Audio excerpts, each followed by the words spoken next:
Hello, Jai Hind to all the learners. Today we are going to cover second part in which we will cover complete ray optics और we can say reflection and reflection. तो आज हम सारा अपना cover कर लेंगे. First part में हमने यहाँ तक कवर कर लिया था formation of image by a convex mirror. अगर आपने फर्स्ट पार्ट नहीं देखा तो आप जाके उसे देख लीजिएगा. मैंने आपको डिस्क्रिप्शन बॉक्स में लिंक प्रोवाइड कर दिए, तो आप अगर जाके देखेंगे तो आपको सारा कुछ समझ में आ जाएगा. इसके बाद let me very very clear और आई कैन एश्योर यू, आपको डेली अब क्लासेस मिलेंगी ऑन देयर रेस्पेक्टिव टाइम. जो हमारा इवनिंग का टाइम होता है उस पर आपको डेली क्लासेस मिलेंगे आपके CDS एग्ज़ाम के लिए और NDA के लिए. Because last 1 week I was out of station, तो आपको कोई भी प्रॉब्लम नहीं होगी. तो आपको कंटिन्यूसली इस चैनल पर क्लास मिलेंगी. अगर हम बात करें, अब हम बात करेंगे nature, position and relative size of the image formed by a convex mirror. Position of the image की बात करेंगे, पोजीशन ऑफ द इमेज और object size of the image और नेचर ऑफ द इमेज. ये शॉर्ट फॉर्म टेबल में हम crisp and concise learn कर लेंगे, जिससे हमारे पास कोई भी प्रॉब्लम नहीं होगी. तो आपको एक बात बता दूं कि नेचर ऑफ द इमेज, यानी कि अगर हम बात करते हैं स्पेसिफिकली कॉन्वेक्स मिरर की, तो वो हमारे पास ऑलवेज वर्चुअल बनाता है, इरेक्ट बनाता है. ये आपको कैसे विजुअलाइज हुआ होगा जब मैंने आपको ये केस कराए थे दोनों लास्ट सेशन में हमारे में. तो आपको दो ही केस होते हैं हमारे पास. जब ऑब्जेक्ट हमारे पास इन्फिनिटी पे होता है तो हमारे पास इमेज कहाँ पे बनती है, एट द फोकस पे बनती है, ये देख सकते हैं आप, और बिहाइंड द मिरर, और ये आप देख भी सकते हैं बना के, और ये स्पेसिफिकली इसमें दे भी रखा है और इसमें एज ए डेफिनेशन फॉर्म भी दे रखा है. और हाईली डिमिनिश्ड बनेगी, पॉइंट साइज बनेगी, और वर्चुअल एंड इरेक्ट, जो कि ये इसका नेचर ये वर्चुअल एंड इरेक्ट ही बनाता है. रियल बनेगी, रियल के साथ इन्वर्टेड बनेगी, ये आपको मैंने लास्ट सेशन में बताया था. रियल के साथ इन्वर्टेड आता है ऑलवेज, और वर्चुअल के साथ आता है हमारे पास erect. Between infinity and the pole of the mirror, यानी अगर हम सेकंड केस की बात करें, ये यहाँ पे इन्फिनिटी और पोल के बीच में हमने क्या रख दिया, ऑब्जेक्ट रख दिया. जो इसकी इमेज बनेगी between pole and focus behind the mirror, ये बन रही between pole and focus behind the mirror, diminish बन रही है, वर्चुअल एंड डायरेक्ट. तो ये इतना हमारे यहाँ तक कवर हो चुका है. आज हम सारा अपना चैप्टर वाइंड अप कर देंगे और इसके बाद आपको कोई भी दिक्कत नहीं होगी.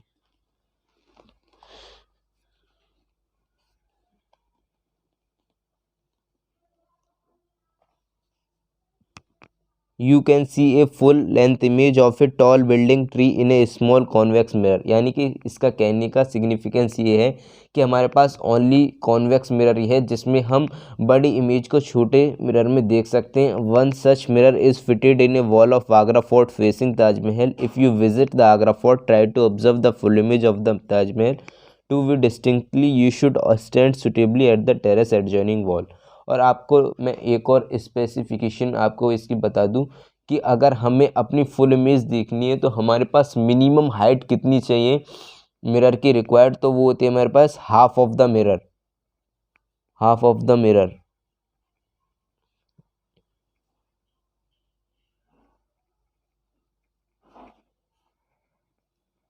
अगर आपकी हाइट है, सपोज टेक एग्जांपल, आपकी हाइट है तो example I am taking only example, आपकी हाइट है 1 मीटर, तो आपको मिनिमम साइज़ कितना चाहिए मिरर का, तो वो हमारे पास चाहिए, कॉन्वेक्स मिरर का ही बात कर रहा हूँ मैं स्पेसिफिकली, तो वो आपको चाहिए h/2, यानी कि आपको 0.5 मीटर का मिनिमम चाहिए, जिससे कि हमारे पास फुल इमेज आपकी विजिबल हो जाएगी उस मिरर में. यूजेस ऑफ कॉन्वेक्स मिरर की बात करेंगे हम यूजेस पे. तो यूजेस अगर हम बात करते हैं यहाँ पे, convex mirror are commonly used as a rear view mirrors in the vehicles. rear view vehicles क्या होता है, यानी कि जो आपने देखा होगा, अगर आपने कहीं भी ट्रैवलिंग की होगी तो व्हीकल में क्या होता है, मिरर लगे रहते हैं, उन्हीं को हम रियर व्यू यानी कि पीछे देखने के लिए उनका यूज़ किया जाता है, उन्हीं को कॉन्वेक्स मिरर कहा जाता है. Convex mirror are preferred because they always give an erect, जो आपको मैंने बताया था वर्चुअल और इरेक्ट होता है, इसमें थोड़ा डिमिनिश्ड इमेज बनती है. Also, they have a wider field of view as they curved outward. The convex mirror enable the driver view much larger areas than the would be possible with a plane mirror. अगर हम इसको plane mirror के साथ compare करते हैं, plane mirror का आपको मैंने लास्ट सेशन में पढ़ाया था और प्लेन मिरर से डायरेक्टली क्वेश्चन आते हैं, तो वो आपको अगर आपने अभी तक नहीं देखी तो जाके सेशन को वॉच कर लीजिएगा। तो प्लेन मिरर के अगर हम कंपैरिजन में बात करते हैं तो ये हमारा फील्ड व्यू इससे ज़्यादा होता है।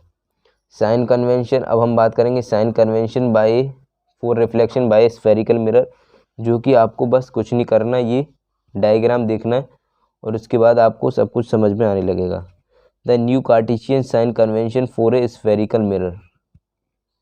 अगर हम बात करते हैं साइन कन्वेंशन की, तो पोल के अगर हम राइट वर्ड की बात करते हैं ना, distance towards the x axis, और पोल से अगर हम आगे की बात करते हैं तो हमारे राइट में पॉजिटिव डायरेक्शन यानी कि पॉजिटिव लेंगे हम। और अगर हम डिस्टेंस टूवर्ड्स द लेफ्ट की बात करते हैं, पोल से इधर की बात करते हैं पीछे की, तो हमारे पास नेगेटिव होगा। और अगर हम हाइट अपवर्ड की बात करते हैं तो पॉजिटिव, और हाइट डाउनवर्ड की बात करते हैं पॉजिटिव नेगेटिव। ये आपको डायरेक्ट फॉर्मूला याद रखना पड़ेगा, 1/f बराबर 1/v प्लस 1/u। तो ये 1/f क्या है, यहाँ पे f आपको मैं बता दूं, f का मतलब होता है फोकल लेंथ, और फोकल लेंथ वो आपको देगा। और कॉन्वेक्स के लिए हमारे पास फोकल लेंथ ऑलवेज पॉजिटिव, ये आपको ध्यान रखना पड़ेगा, always positive for convex lens. और कॉनकेव के लिए हमारे पास फोकल लेंथ होगी ऑलवेज नेगेटिव, लेंस के लिए भी और मिरर के लिए भी, यानी कि ये दोनों के लिए वैलिडेशन है, कॉन्वेक्स लेंस और कॉनकेव मिरर। यानी कि कॉनकेव मिरर जो होगा हमारे पास उसके लिए नेगेटिव होगी फोकल लेंथ, और कॉन्वेक्स के लिए हमारे पास पॉजिटिव। तो ये हमारे पास ये फोकल लेंथ हो गया। वी क्या है, वी हमारे पास है इमेज डिस्टेंस। इमेज की कितनी डिस्टेंस होती है, इमेज जैसे कि हमने केस लिए थे तो उसमें हमारे पास कुछ इमेज डिस्टेंस आती है, फिर ऑब्जेक्ट डिस्टेंस होती है। तो और यू है हमारे पास ऑब्जेक्ट डिस्टेंस। और ये फार्मूला हमारे पास, this formula is valid in all situation for all spherical mirror for all position of object. तो ये सब के लिए वैलिड है। हमारा नेक्स्ट टर्मिनोलॉजी है मैग्निफिकेशन। मैग्निफिकेशन क्या होता है, मैग्निफिकेशन अगर सिंपल बात करें तो हम हाइट ऑफ द इमेज और हाइट ऑफ द ऑब्जेक्ट, यानी कि अगर हम बात करेंगे हाइट ऑफ इमेज कैसे आएगी, ये देखो हाइट ऊपर बात करेंगे तो ये हाइट इमेज की कितनी है, यहाँ तक इमेज हो जाएगी 5 सेंटीमीटर 10 सेंटीमीटर कुछ भी हो सकते हैं। और हाइट ऑफ इमेज और हाइट ऑफ ऑब्जेक्ट, ऑब्जेक्ट यानी कि अगर हम बात करें जैसे कि हमें कोई भी केस लेना है, सपोज दैट ये हमने ये ले लिया, ये यहाँ पे हमने ऑब्जेक्ट रख दिया, तो ये हाइट ऑफ ऑब्जेक्ट हो गई। और जब इसके बाद जो इसकी इमेज बनेगी उसकी यहाँ पे, ये यहाँ पे इसकी इमेज बनी और ये इमेज है, तो ये हाइट ऑफ इमेज हो गई। तो इसी के रेशियो को हम सिंपल कहते हैं, टर्मिनोलॉजी को, हाइट ऑफ इमेज और हाइट ऑफ ऑब्जेक्ट को magnification. The magnification m is also related to the object distance and image distance. ये ऑब्जेक्ट डिस्टेंस और इमेज डिस्टेंस से कैसे रिलेटेड होती है ये मैं आपको अभी बताने वाला हूँ। ये देखो, इसको हम -v/u में भी डिफाइन कर सकते हैं, यानी ये भी ऐसे भी होता है। You may note that the height of the object is taken be as positive. अगर हम अपवर्ड की बात करेंगे, मैंने आपको बताया था अपवर्ड पॉजिटिव, और डाउनवर्ड की बात करेंगे नेगेटिव, ये यहीं पे हमें बता रखा है। तो डायरेक्टली आपको क्वेश्चन कैसे आएगा, अगर m की वैल्यू आपको एक तो देगा ग्रेटर देन 1, यानी कि -3 दे दिया, एक दे दिया -1/2, तो आपको, आई होप अब आपको विजिबल होगा। तो एक तो हमें क्या बताना है आपको, रियल है इन्वर्टेड है, रियल के साथ इन्वर्टेड होता ही है, वर्चुअल बताना है, तो रियल और वर्चुअल बताना है। और आपको बताना है कि हाइट ऑफ द इमेज, और अगर ये हाइट ऑफ द m बराबर height of the image upon height of the object, अगर ये ग्रेटर देन 1 है तो height of image height of object से ज़्यादा है, इक्वल टू 1 है तो height of image height of object के बराबर है, अगर लेस देन 1 है तो height of image height of object से क्या है हमारे पास, कम है। तो ये हमें यहाँ से ये साफ साफ क्लियर पता पड़ता है। अगर हम पहले, अगर माइनस दे रखा है तो हमारे पास क्या होगा, माइनस से हम पहले ही डिटेक्ट कर लेंगे कि माइनस से होता है हमारे पास रियल, और रियल होगा तो हमारे पास इन्वर्टेड होगा,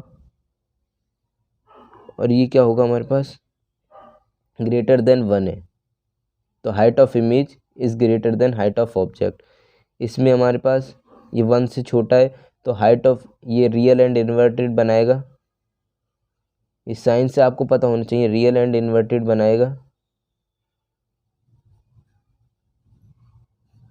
बट ये क्या बनाएगा हमारे पास, height of image is less than height of object, तो ये हमारे पास लेस देन 1 होगा। तो ये यहाँ पे इसमें डेफिनेशन में दे रखा था, जो आपको क्लियर हो गया। तो ये ऐसे एग्जाम्पल क्वेश्चन में आएंगे। अब हम हमारे पास रिफ्रैक्शन की बात करेंगे। रिफ्लेक्शन सारा ख़त्म हो चुका है, तो आपको अब मैं जैसे कि हमारा चैप्टर वाइंड अप हो जाएगा, उसी के बाद आपको मैं प्रीवियस ईयर क्वेश्चन कराने वाला हूँ एनडीए के, सीडीएस के और सीपीएफ के, जो कि एग्ज़ाम में आपके लिए हेल्पफुल होंगे। अब हम बात करेंगे रिफ्रैक्शन से डायरेक्टली एग्ज़ाम में क्वेश्चन कैसे बनते हैं, रिफ्रैक्शन का कारण क्या है, वो हम ही अब बात करेंगे। Light seems to travel along straight line path in transparent medium. हमारे पास मीडियम होते हैं थ्री टाइप्स के, ट्रांसपेरेंट, ट्रांसलूसेंट और हमारे पास ओपेक। अगर हम बात करें स्पेसिफिकली ओपेक क्या हो, ट्रांसपेरेंट, ट्रांसलूसेंट और ओपेक, अब आपको विजिबल होगा। ट्रांसपेरेंट कौन सा होता है, ट्रांसपेरेंट वो मीडियम होता है या वो गिलास होता है जिससे हम आर पार देख सकते हैं, पारदर्शी हिंदी में बात करें ट्रांसपेरेंट। ट्रांसलूसेंट वो होता है जिसमें क्लियर ज़्यादा कुछ दिखाई नहीं देता, बद्दा बद्दा सा होता है। ओपेक वो होता है जिसमें आर पार दिखाई नहीं देता। ओपेक हमने उसमें यूज़ किया था रिफ्रैक्शन, ये रिफ्रैक्शन है, रिफ्लेक्शन में यूज़ किया था, जिससे कि हमारे पास लाइट जो है इसकी क्रॉस नहीं करती, वो रिट्रेस हो जाती है, यानी कि वो वापस लौट जाती है। तो उसमें हमने ओपेक यूज़ किया था, इसमें हम ट्रांसपेरेंट यूज़ करेंगे। तो you might have observe the bottom of tank और a pond containing water appears to be raised, यानी कि ये इसमें केस की बात कर रहा है। ये जो केस होते हैं हमारे सारे, ये डिफ्रैक्शन की वजह से होते हैं, तो ये आपको पता होना चाहिए ये क्यों होते हैं, ये डायरेक्टली एग्जाम में पूछ लिए जाते हैं। When a thick glass slab is placed over some printed matter the letter appears raised when viewed through the glass slab, यानी कि जो हमारे पास मैटर होता है वो थोड़ा ऊपर ऊपर दिखाई देता है। Have you seen a pencil partly immersed in water is glass tumbler, यानी कि हमारे पास अगर हम पेंसिल को वाटर में डालते हैं तो वो हमें टूटी टूटी सी दिखाई देती है। You might have observe that a lemon kept in water glass tumbler appears to be bigger that in actual size.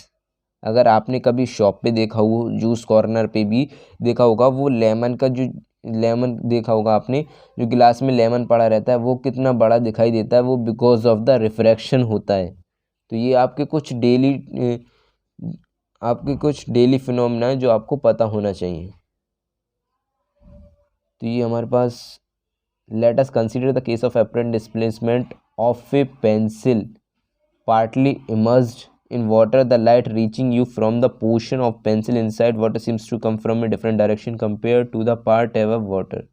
This makes the pencil appears to displaced at the interface. For similar reasons, the latter appears to be raised when seen through a glass slab placed over it.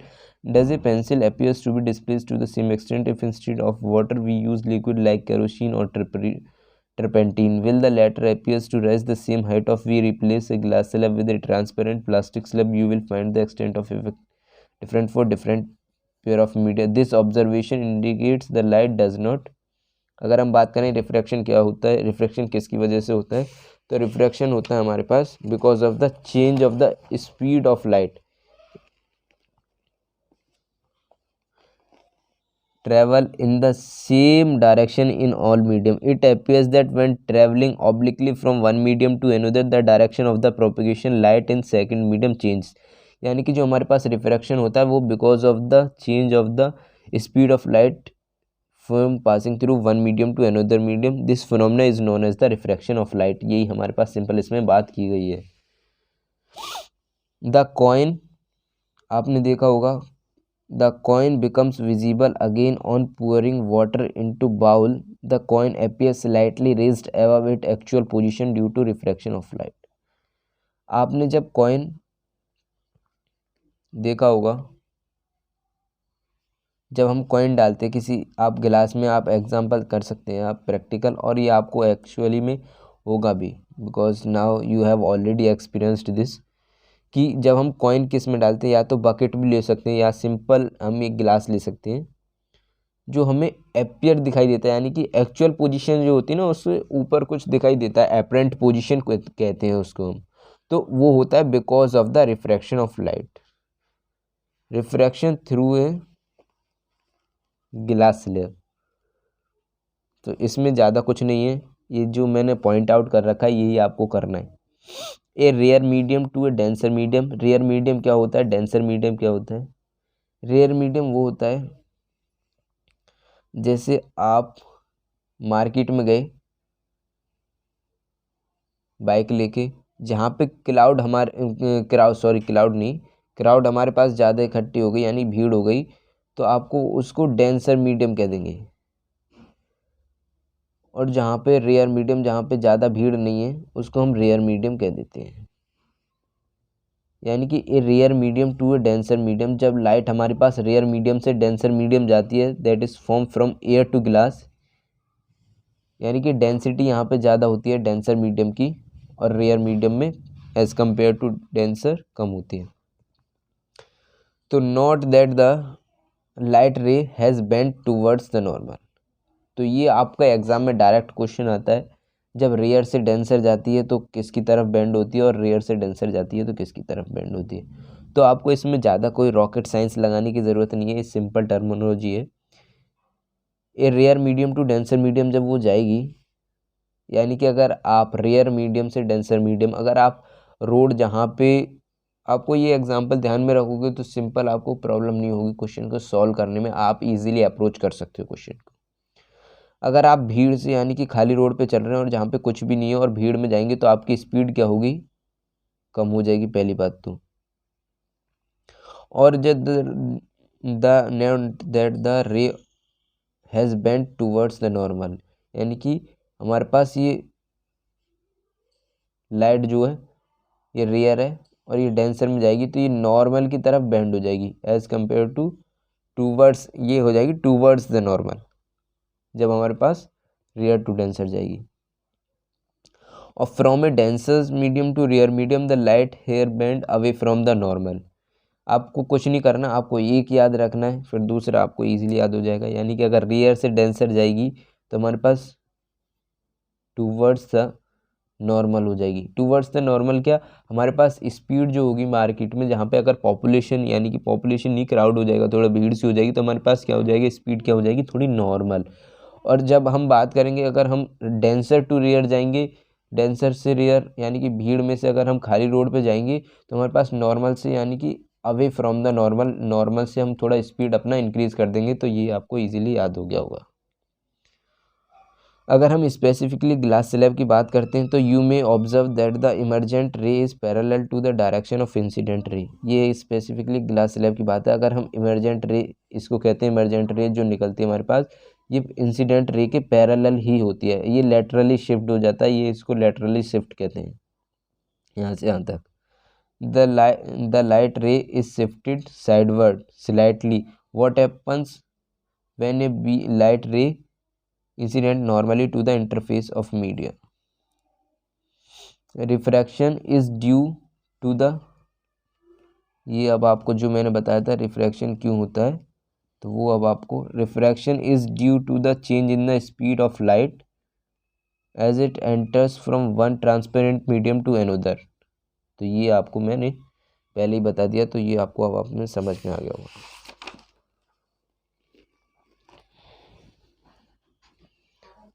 ऐसे ही हमारे पास refraction के जो मैंने refraction, अगर आपने reflection किया है तो उसमें भी दो हमारे पास लॉ थे, और इसमें भी दो रिफ्रैक्शन के लॉ हैं। Incident ray, refracted ray and normal interface to transparent medium at the point of incidence और लाइन द सेम प्लेन। यानी कि ये तो हमारा जो फर्स्ट हमने जो सेकंड लॉ किया था रिफ्लेक्शन ऑफ लाइट में, वही हमारे ये फर्स्ट लॉ है। The ratio of the sine of the angle of incidence sine of the angle of refraction is a constant for the light of a given color and for the given pair of, यानी कि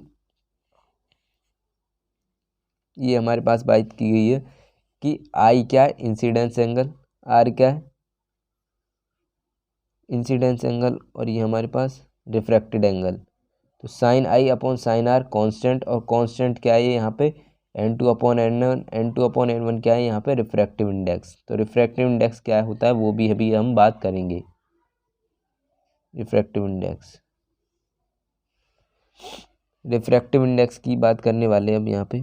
You have already studied that a ray of light that travels obliquely from one transparent medium to another will change its direction in the second medium. The extent of change in direction that takes place in a given pair of medium may be expressed in terms of the refractive index. तो इससे आपकी समझ में कुछ नहीं आने वाला, ये मैं आपको अपनी लैंग्वेज में सिंपल में बताऊंगा। जो हमारे पास क्या होता है, light travels fastest in vacuum with speed. आपको ये बस ये आपको ध्यान रखना है कि लाइट जो हमारे पास फास्टेस्ट जो मूव करती है वो वैक्यूम में करती है, और उसकी स्पीड 3 × 10⁸ मीटर पर second. Speed of light is only marginally less. Speed यानी रिफ्रैक्टिव इंडेक्स क्या होता है हमारे पास, रिफ्रैक्टिव इंडेक्स की बात करें हमारे पास तो ये रहा। रिफ्रैक्टिव इंडेक्स होता है speed of light in air upon speed of light in the medium. इसी के रेशियो को हम क्या कहते हैं, रिफ्रैक्टिव इंडेक्स कहते हैं। इसको कहते हैं हम एब्सोल्यूट रिफ्रैक्टिव इंडेक्स, इसी को एब्सोल्यूट रिफ्रैक्टिव इंडेक्स कहते हैं।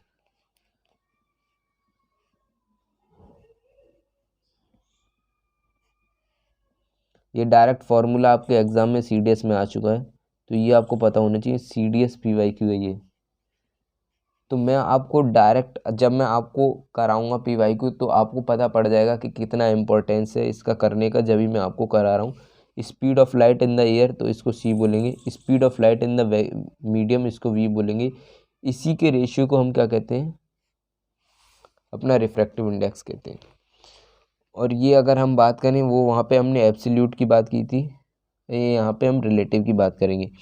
Speed of light in the one medium, यानी कि जो हमारा इसका रेशियो होता है n2/n1 is equal to v1/v2। अब n2 क्या है हमारे पास, n2 है is here is denser medium. Speed of light यानी कि ये तो स्पीड ऑफ लाइट तो ये हो गई v1 और v2। ये फर्स्ट मीडियम रेयर मीडियम है ये हमारे पास, ये डेंसर मीडियम है, और ये रिफ्रैक्टिव इंडेक्स की वैल्यू है। रिफ्रैक्टिव इंडेक्स की वैल्यू ये हमारे पास सेकंड यानी डेंसर मीडियम में, और ये रेयर मीडियम में। तो ये आपको कैसे समझ में आएगा, देखो ये यहाँ पे यानी कि रिफ्रैक्टिव इंडेक्स की जो वैल्यू हमारे पास inversely proportional to the velocity. ये आपको इस वजह से मैंने आपको ratio n2/n1 is equal to v1/v2 लिखाया था।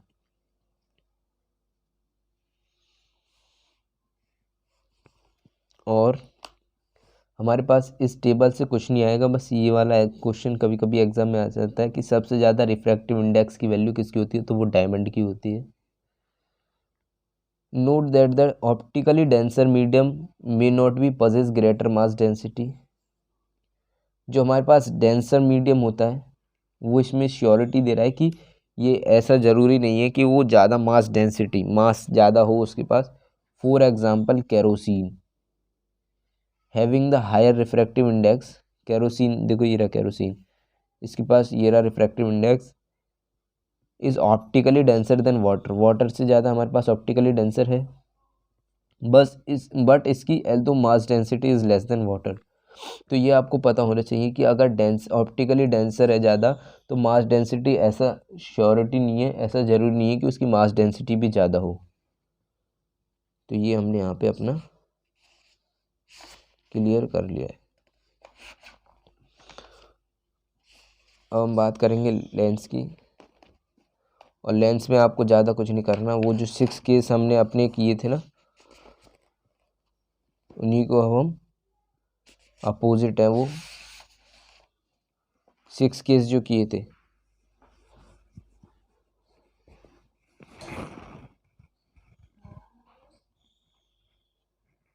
अगर आपने फर्स्ट सेशन नहीं देखा तो आपको देखना पड़ेगा, जब भी आपको लेंस समझ में आएंगे अगर आपने मिरर देख लिया तो सेशन आपको इजीली समझ में आ जाएगा।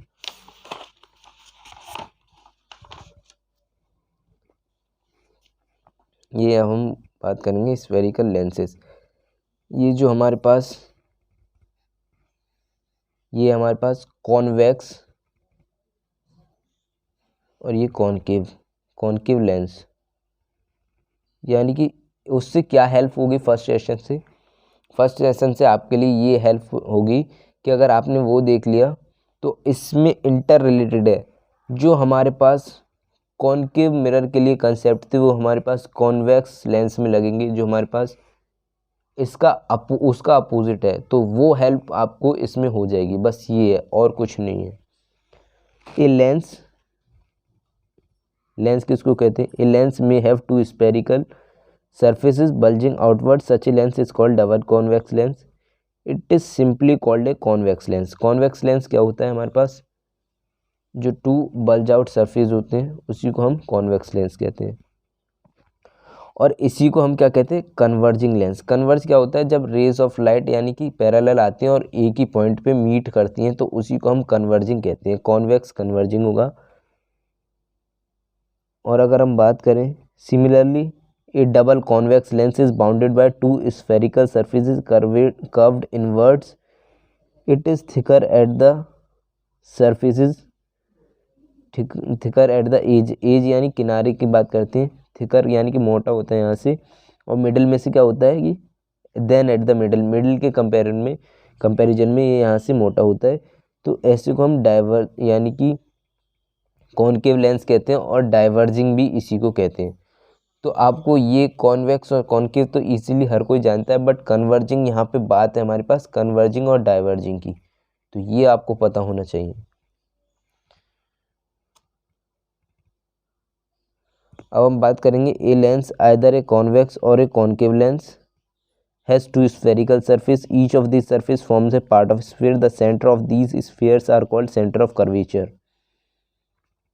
सेंटर ऑफ कर्वेचर की बात करेंगे अब हम इसमें। The center of curvature of a lens is usually represented by C since there are two center of curvature. हमारे पास लेंस में दो सेंटर ऑफ कर्वेचर होते हैं, C1 और C2, और दो ही हमारे पास क्या होते हैं? फोकस। तो ये हम बात करें। अगर हम बात करते हैं कॉन्वेक्स लेंस के लिए, तो कॉन्वेक्स लेंस में ये देख सकते हैं आपके लिए, जब हमारे पास ये आपके पास ये स्फीयर बनेगा यहाँ से, और ये वाला यानी कि ये वाला स्फीयर बनेगा।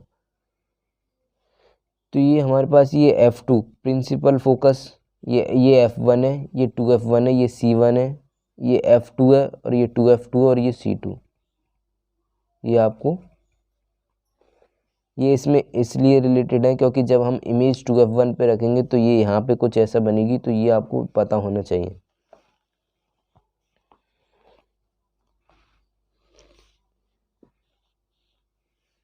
A ray of light passes through the optical center of a lens. Optical center of a lens passes without suffering any deviation. Optical centre क्या होता है? जैसे हमने पोल की बात की थी अपने मिरर में, तो वहाँ पे पोल ये था, और इसी को हम ऑप्टिकल सेंटर कहते हैं।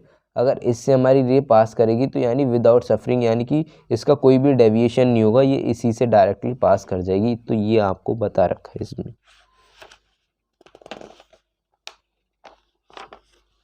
इसके बाद डायरेक्टली अब हम इमेज फॉर्मेशन बाय लेंस पे चलेंगे, और जो कि स्टेबल से हो जाएगी हमारे पास। अगर आपने हमारा लास्ट सेशन अभी भी मैं आपको कह रहा हूँ वो देख लेंगे तो वो भी हेल्पफुल कवर हो जाएगा, और ये भी जिसमें मैंने आपको ट्रिक बताई थी आपको इमेज कैसे बनानी है। एट इन्फिनिटी फर्स्टली हम बात करेंगे, हम किसके लिए बात कर रहे हैं? Nature and position and relative size of the image formed by convex lens for various position of the object. Convex की बात कर रहे हैं, जो हमने मिरर की बात की थी, उसमें जो हमारा मिरर का कंसेप्ट था वो हमारे कॉन्वेक्स लेंस में लगेगा। इन्फिनिटी पे हमने रखी थी, फोकस 2 पे बनेगी। ये आप पहले इस टेबल को देख लीजिएगा, फिर मैं आपको स्पेसिफिकली आगे जो हमारे पास डायग्राम आएंगे, डायग्राम के थ्रू भी मैं आपको बताने वाला हूँ। एट इन्फिनिटी, आप देखिएगा, इसको देखिएगा, एट इन्फिनिटी अगर हम इमेज रखेंगे इन्फिनिटी पे तो हमारी F2 बनेगी, यानी फोकस पे पोजीशन ऑफ इमेज। F2 किधर था हमारे पास, ये अगर हम बात करें कॉन्वेक्स की तो ये हमारे पास ये था F1, 2F1, F2, ये यहाँ पर था 2F2। इमेज यहाँ पर रखी थी हमने पोजीशन ऑफ ऑब्जेक्ट, ये यहाँ पे रखी थी इन्फिनिटी पे, तो ये हमारे पास F2 पे बनेगी। हाईली डिमिनिश्ड बनेगी, पॉइंट साइज बनेगी, रियल एंड इन्वर्टेड बनेगी। ये तो उसी से आपको, अगर आपने सेशन किया है तो ये देखो, ये कुछ रूल्स हैं। तो ये रहा, देखो पैरेलल आ रही है इन्फिनिटी से, तो ये हमारे पास F2 पे मिल रही है। अगर हमने ऑब्जेक्ट को रख दिया इन्फिनिटी और 2F1 के बीच में तो हमारे पास इमेज बनेगी F2। अब ये और इसके बीच में बन जाएगी। अगर हम अब 2F1 की बात करेंगे, 2F1 पे रख दिया तो ये आपको पता है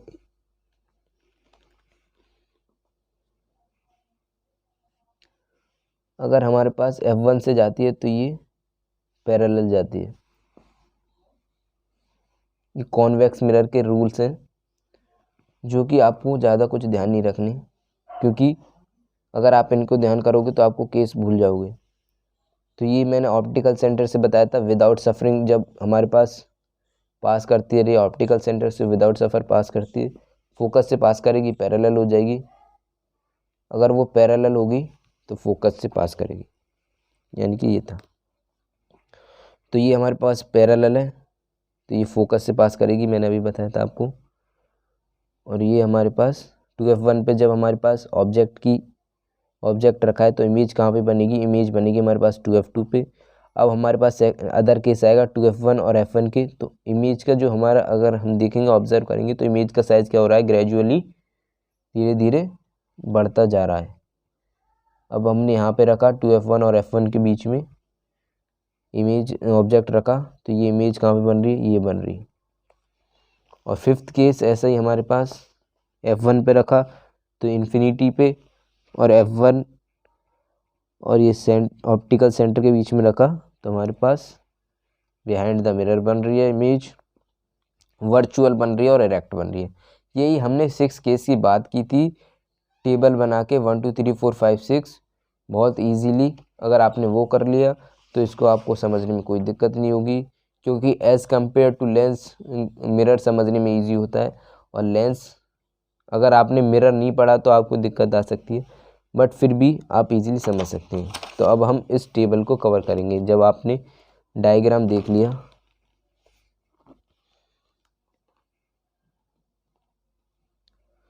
जब हमारे पास बियॉन्ड 2F1 पे रखी थी तो बिटवीन F2 एंड 2F2 पे बन रही थी, और डिमिनिश्ड बन रही थी, रियल एंड इन्वर्टेड बन रही थी।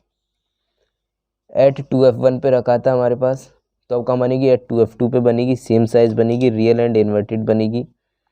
बिटवीन F1 और 2F1 पे बियॉन्ड 2F2 बनेगी, एंड लार्ज बनेगी, रियल एंड इन्वर्टेड बनेगी। एट F1 पे रखेंगे, F1 कहाँ पे, यहाँ पे फोकस ये रहा, तो इन्फिनिटी पे बनेगी और इन्फिनाइटली लार्ज बनेगी और हाईली लार्ज बनेगी, रियल एंड इन्वर्टेड मिलेगी। Between focus F1 and optical centre, इसके और इसके बीच में रखेंगे ऑप्टिकल सेंटर के में, तो एनलार्ज बनेगी on the same side of the lens of the object, virtual and erect. ये आपको केस ध्यान रखना पड़ेगा। तो ये अगर आपने वो पढ़ लिया तो वो आपसे रिलेटेड है, बस इंटर रिलेटेड है, जैसा कि मैंने बताया था।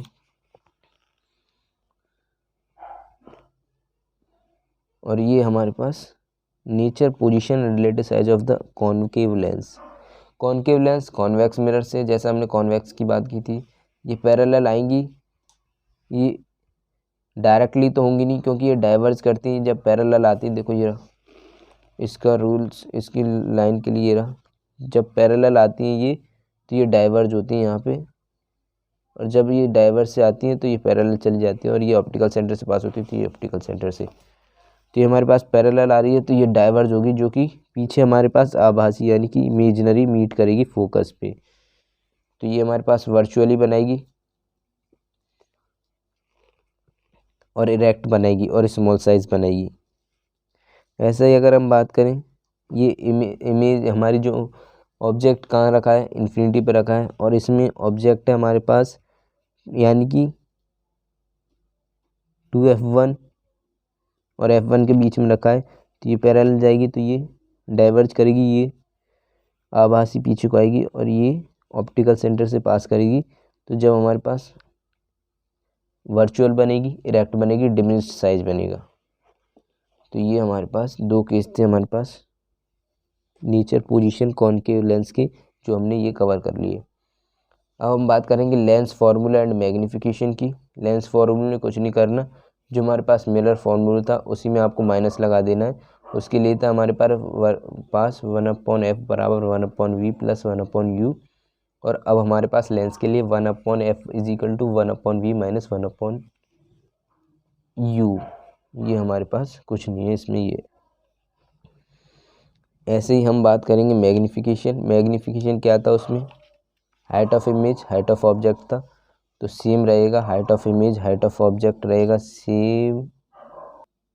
तो हाइट ऑफ इमेज और हाइट ऑफ ऑब्जेक्ट, तो इसमें मैग्नीफिकेशन सेम ही रहेगा। बस क्या हो जाएगा, वहाँ पे हमारे पास मैग्नीफिकेशन माइनस v/u था, यहाँ पे v/u हो जाएगा in the case of lenses. तो ये हमारे पास कवर हो चुका है।